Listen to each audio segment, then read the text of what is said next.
Me contrataron para grabar 2 videos musicales a 420 kilómetros de mi casa, pero solo contábamos con un lente, una luz y 2 locaciones. Hoy te voy a explicar cómo coordino mis videoclips y cuánto vale una producción como esta. Pasé días sin comer porque perdí todo mi jodí.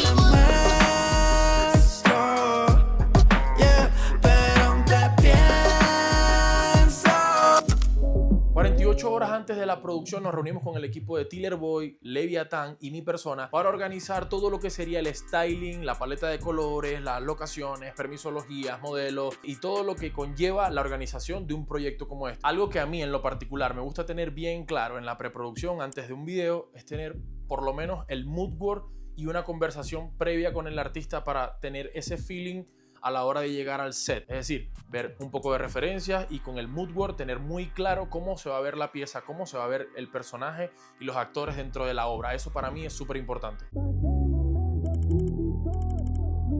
El día del viaje llegamos 3 horas antes al aeropuerto.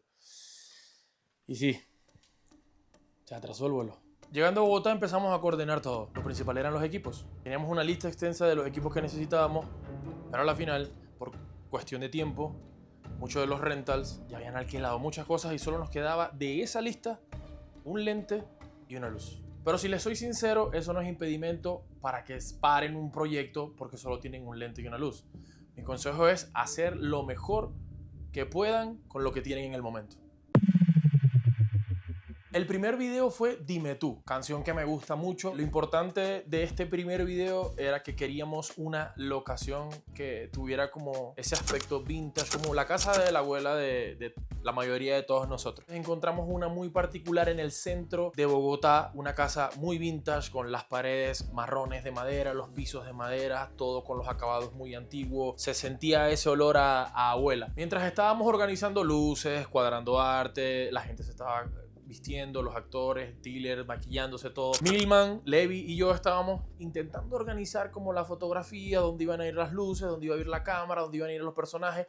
Y en ese momento a mí se me ocurre lanzar la luz principal por una de las ventanas. Mientras Milman, que tenía la luz, intentó girarla para llevarla hacia la ventana, pasa lo siguiente. Cuando él la gira, nosotros vemos la forma completa de la puerta en donde él le estaba reflejando la luz y se crea como esa sombra en marco. Esa sombra me encanta, esa sombra me parece súper brutal. Ese alto contraste entre la luz dura y las sombras que les pegan a ellos es súper brutal. En este mismo set, en el guión, teníamos escrita una pelea, que era como la parte del conflicto dentro del video de toda esta historia. Pero ¿qué pasa? Como entienden, en mis rodajes hay siempre una buena vibra, todo estaba muy cool, todo estaba muy chill y Tiller se llevaba muy bien con nuestra modelo y había como mucho feeling, mucha buena vibra, mucha energía divertida y era como muy difícil tratar de llevarlos a ellos a que pudieran odiarse en ese momentico para que se notara lo más genuino y lo más orgánico posible. Entonces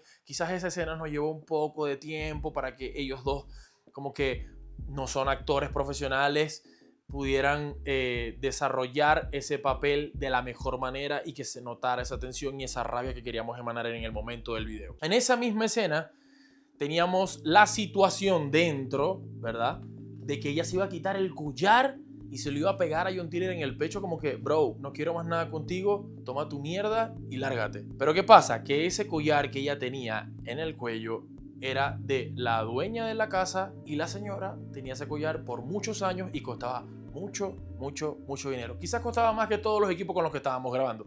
Entonces se pueden imaginar lo que estaba en juego. ¿Cuál fue nuestra idea? Nuestra idea fue el collar soltarlo y como medio ponerlo de acá atrás para que cuando ella se lo intentara quitar no se rompiera ni se cayera. Igual había una persona abajo pendiente por si se caía, ¿no? Luego de eso necesitábamos y dentro del guión teníamos como que unas escenas de flashback. En este caso las hicimos como en la cocina, íbamos como que caminando por la casa y vimos la cocina y fue como, bro, o sea, esta casa y esta cocina está increíble. O sea, la cocina, como pueden ver en el video, incluso tenía una especie como de pared con rejas de madera que a mí se me ocurrió como tirar la luz desde atrás, la misma luz dura con la única luz que estábamos grabando para generar como esas formas dentro de la imagen que se ven súper genial y generar ese tono cálido. En esa cocina fue donde generamos todo lo que dentro del video son los flashbacks. Como ese momento donde ellos se encuentran, donde ellos están como jugueteando, tomando café, se divierten, bailan, se abrazan, hacen de todo. Ese momento es bastante nostálgico porque es como la parte del flashback del video. Esa parte es súper genial porque había muchos reflejos por todas partes y nos tocó tapar una ventana con tela negra, cinta negra para todos los bordes de las puertas porque entraban mucha luz que contaminaba la escena. Entonces yo quería que se notara como que todo oscuro y que la única luz sería la que nosotros estábamos direccionando hacia ellos.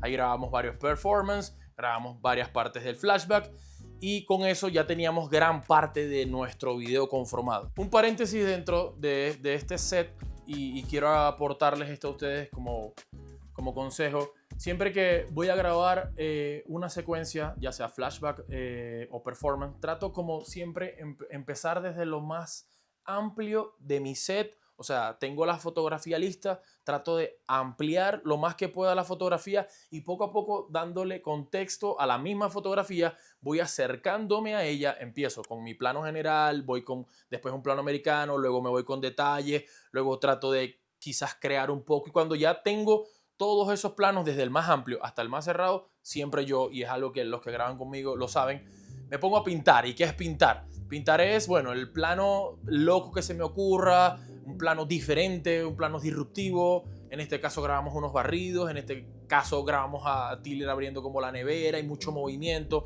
mucha ráfaga, que le diera como un dinamismo a esa escena. Pero si tengo un consejo para grabar este tipo de escenas, es siempre empezar como desde lo más amplio para centrar al espectador y luego ir cerrándonos para dar contexto. Ahora bien, nos faltaban las escenas de exteriores. Como todos sabemos, en Bogotá siempre llueve. Siempre llueve. Entonces nos tocó montarnos en el carro y huirle a la lluvia y tratar de ver en qué lugar de Bogotá que no estuviese lloviendo podíamos hacer estas escenas en exteriores y conseguimos un mirador súper increíble que nos tocó gestionar la locación de último momento, pedir permiso, nos dijeron que sí y dentro del espacio que teníamos tuvimos que hacer las escenas que nos faltaban dentro del guión. Pero de los dos videos que grabamos, este que viene es mi favorito. Desde la locación, apenas entramos, increíble la luz, el spot, las pantallas, todas las gradas, era una cancha súper increíble. Paréntesis en este momento. Cabe destacar que todas las locaciones de estos dos videos no las pudimos ver sino por fotos y las fotos obviamente eran unas fotos que quizás no tomó alguien del equipo sino que nos las pasaban las mismas personas con las que estábamos negociando las locaciones y eran fotos normales, pero bueno, con eso nos tocó gestionar y con eso nos tocó vivir, pero esta locación de la que les hablo era una cancha de baloncesto súper increíble en Bogotá, desde el color del piso que pueden ver, desde el color de las gradas. Obviamente yo quería que todo se viera como oscuro. Con Levi decidimos cómo mantener eso de una sola luz, el foco, también el tema era como muy inspiracional, motivacional. Todo eso nos tocó mucho y queríamos hacer algo así como bastante melancólico, oscuro, no tan como súper vivo. Y bueno, este es uno de mis videos de estos dos, creo que es mi video favorito, 3 Grammy, es una pieza súper brutal.